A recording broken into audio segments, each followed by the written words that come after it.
That adjusting nut right there. And behind that flywheel, you can see it.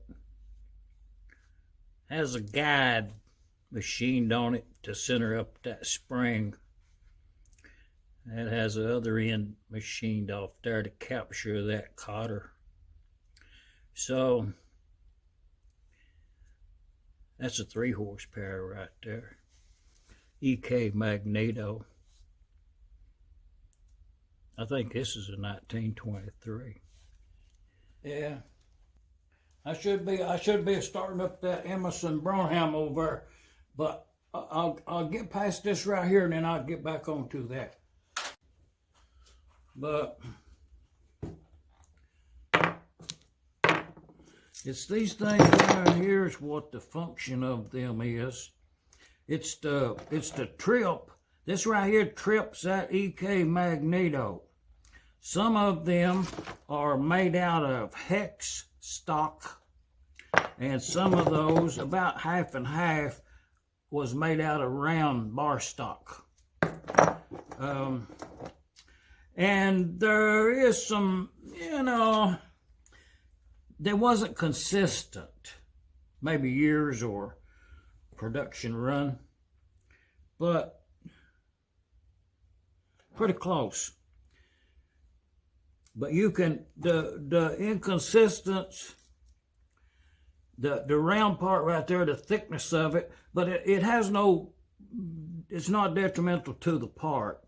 I'm just saying it's not, their sizes was not 100% on.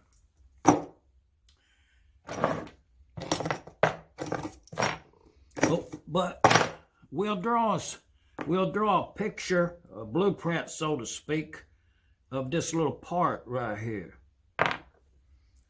Put some digits out there. It's a pretty easy part to make.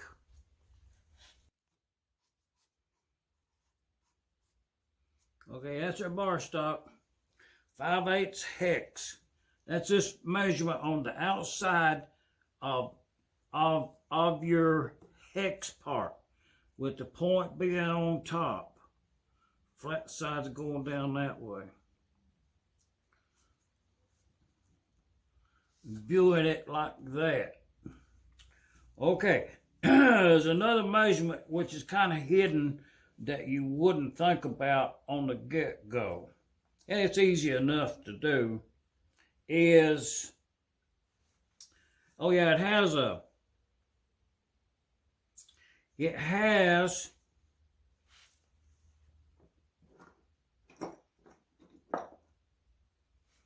on the flat part, it has a milled groove in it, and it's about 1/16 of an inch wide. No, it's 1/8. That's 1/8 of an inch wide. Well, we'll put that on there now as we go. Okay, it's onto the flat part, not onto the point, so it's not in the center on this diagram. It's halfway in the middle of that, so it's looking at it that way. But that'll bring our attention to that is 1/8 of an inch, and it's a milled out.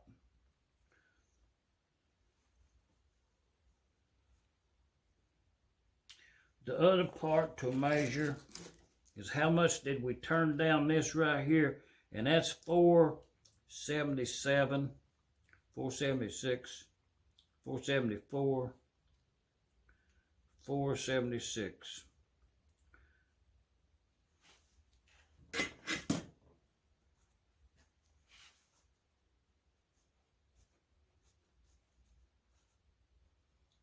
That's 0.476 on the roundness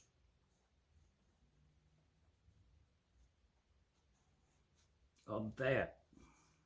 How round this is 476.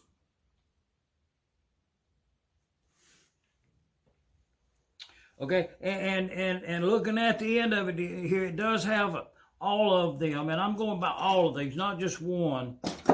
looking at them, and I couldn't find a print on the ones made in the past. I made some of these out of brass one time, and that's not a good idea in my opinion. If you want to log in on that blank page right there to put a brass part on one of these old engines, just an oddball part like that right there, is totally out of school for these engines. You know, 1018 steel, just bar stock, works okay.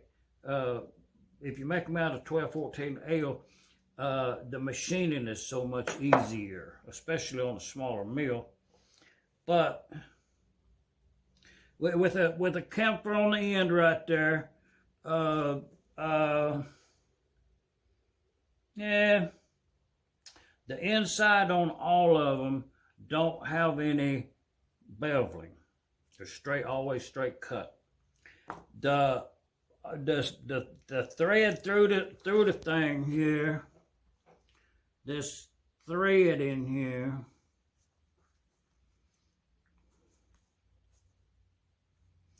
is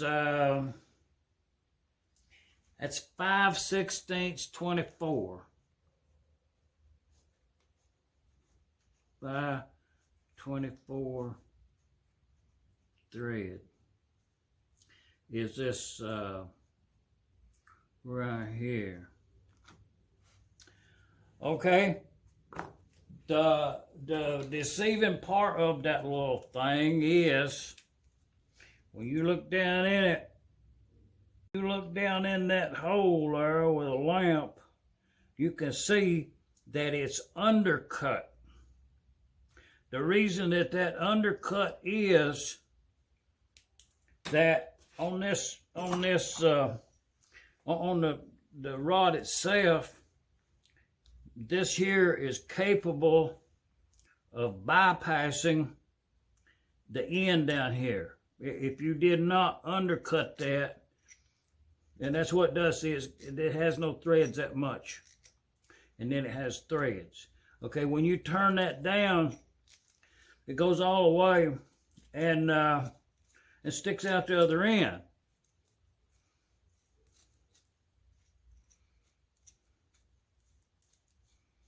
As that. Okay, you see I'm going past that. I'm going past this inside shaft. It went all the way up to right here somewhere. You got that much adjustment on this. More than you'll ever need. But and right there is your cotter pin. So what you do when you're adjusting that, you line them up, the hole in this thing and the hole in that, and always have a cotter in this. If not, it will come loose, for sure, because it does this. And 9 times out of 10, 9 engines out of 10 that you take apart, original old engines that you just buy at the sale, when you get it home, this right here will be bent. It'll have a little bend in it right there. It's the angle of it. But back to the thing. And the way I'd go about it, the way I did, not the way I would, the day I did with is a piece of hex bar stock into the lathe, and then I turned the outside of this, and then I drilled it, and then I threaded it, and then I counter drilled it to, hey, what size is that? Well, then I counter drilled that. Okay, and it's drilled down in there. Now this part, the way I was doing this is this was in the lathe, and this was, I drilled the pilot hole and threaded it, and then I took this clearance drill and drilled it that deep. So it goes down in there that much before the threads start, which was about 1/2 of an inch. So let's see what we got here.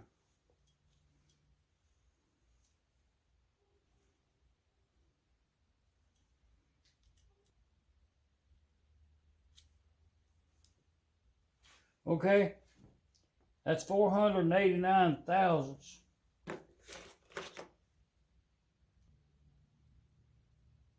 Yes, I drilled this hole 1/2 of an inch deep.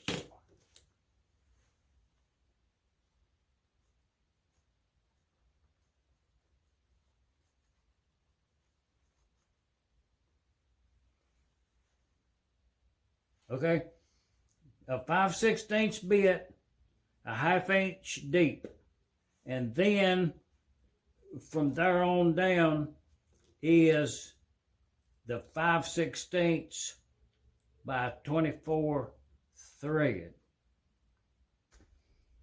Yeah, I'm supposed to be getting that engine running. Well, I'll get on to it tomorrow. I done been saying that every day. We'll have to get on that tomorrow.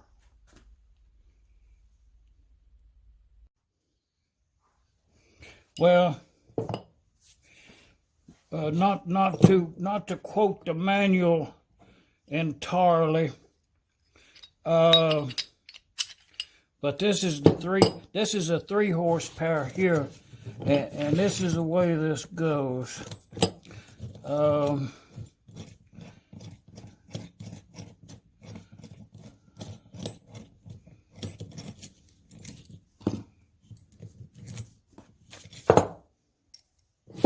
And this does not get a lock washer. This has a lock nut onto it. The manual does not show a lock washer there. You will find them, it has a lock washer. I don't know why. But this being a 3 horsepower cam, it's I should measure it up. And the mechanism goes thusly for the EK mag, and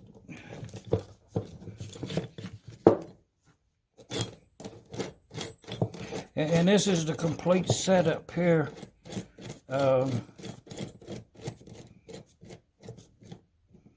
And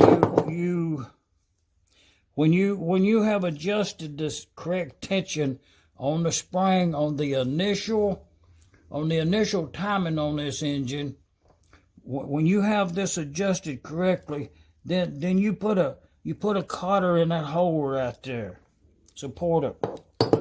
But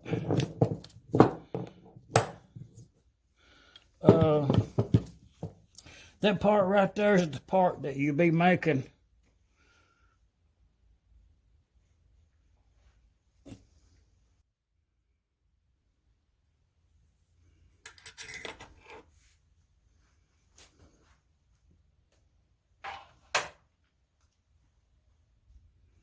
Well, I left something out of that description.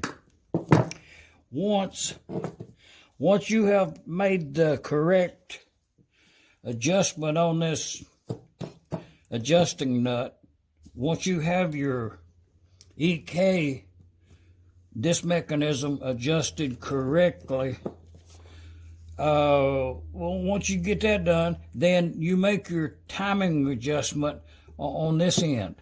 This will be onto the engine, and the tensions, all of this is set correctly, but the timing ain't right up there. So then what you do is turn this whole complete mechanism to where you need your timing at, and then you lock this into position, and you have the engine timed.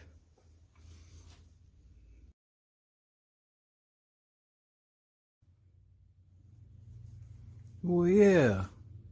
How cool is that? Put that on there for a screensaver. That's what I'm talking about.